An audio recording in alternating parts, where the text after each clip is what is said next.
on va voir deux autres cas, infini fois 0. Alors, le premier exemple qu'on va faire, donc ça va être la suite, numéro 4, ce sera la limite de x qui tend vers l'infini, donc c'est plus l'infini, de la fonction x à la 5 multiplié par e à la moins x. Avant de faire quoi que ce soit, on va la simplifier cette équation, plutôt on va la rendre plus jolie visuellement. Ça va être la limite de x qui tend vers plus l'infini de x à la 5 divisé par e à la x, n'est-ce pas? Puisque quand on a un exposant négatif, on peut le mettre au dénominateur. Donc x à la 5 divisé par e à la x. Bon, comment on fait ça? Eh bien, on va faire quelque chose. On sait très bien que la fonction e à la x, donc cette fonction-là, exponentielle, croît plus rapidement que toutes les fonctions, donc croît plus rapidement que x à la 5. Donc on va juste analyser e à la x. Alors on va prendre la limite de x qui tend vers plus l'infini de 1 sur e à la x. Ça donne quoi? 1 sur e à la x. Alors je vais dessiner e à la x, juste pour voir ce que ça donne graphiquement. Alors, on va prendre ici,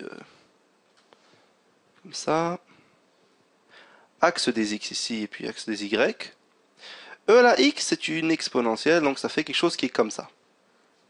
Si je prends x à l'infini, parce que ici, je dois prendre l'infini et le mettre à la place du x. Si je prends x à l'infini, j'aurai y à l'infini, n'est-ce pas? Donc, ça c'est la fonction e à la x, lorsque je prends le x et que je le mets à l'infini, en y, j'obtiens aussi l'infini. Donc j'aurai comme résultat, j'aurai 1 divisé par l'infini. Et 1 divisé par l'infini, c'est quoi? 1 divisé par l'infini, c'est 0. N'est-ce pas? Puisque je prends un nombre et je le divise par l'infini. Je divise par un nombre très grand. Donc j'aurai 0. On va voir maintenant le cinquième exemple. Donc, cinquième exemple, c'est quoi? Eh bien, c'est la limite de x qui tend vers 0 plus. De quelle fonction? Eh bien, de la fonction x multiplié par e à la 1 sur x. Bon. Comme on a dit tout à l'heure, on voit la fonction qui croît le plus rapidement. Sauf que ici, on ne peut pas savoir quelle est la fonction qui croît le plus rapidement. Alors, ce qu'on va faire, on va faire un petit changement de variable. Regardez ce qu'on va faire. On va dire que 1 sur x, on va appeler ça t. Et donc, je vais trouver la limite de x, plutôt de t, regardez, t, qui tend vers quoi? Ce que je fais, c'est que je prends E1 sur x est égal à t, et j'essaie de trouver quelle est la valeur de t. C'est-à-dire que je vais prendre x qui tend vers 0, regardez, je vais prendre x qui tend vers 0, plus, et je vais le mettre à la place de x pour voir quelle est la valeur de t.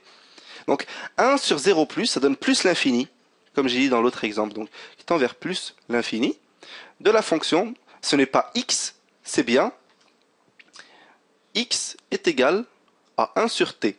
1 sur t. Vous êtes d'accord? Donc 1 sur t multiplié par e à la 1 sur x. 1 sur x, on a dit tout à l'heure qu'on l'a remplacé par t, donc exposant t. Donc ça, c'est notre nouvelle limite, avec changement de variable. Maintenant, il faut évaluer cette limite lorsque t tend vers plus l'infini. D'abord, t tend vers plus l'infini, ça veut dire que on prend le t, on le met l'infini plutôt, on le met ici à t et ici à t. On connaît la fonction 1 sur x, 1 sur t, et on connaît la fonction e exposant t. Comme on a dit tout à l'heure, e exposant t croît plus rapidement que toutes les autres fonctions. Donc on va prendre la limite, je vais la mettre ici en jaune, on va prendre la limite de t qui tend vers plus l'infini de e exposant t. Et je sais très bien que quand je prends l'infini et que je le mets à la place du t, la limite serait égale à plus l'infini. Et donc ça, c'est la réponse de ma limite. Vous avez vu, on a été obligé de faire un changement de variable, puisqu'on ne sait pas à quoi ressemble la fonction e exposant 1 sur x. Et donc, quand on a eu une fonction exponentielle qu'on connaissait, on a tout simplement procédé de la manière normale. Donc on a pris l'infini, ou la valeur ici, et on l'a remplacé par le t. Et on a eu plus l'infini.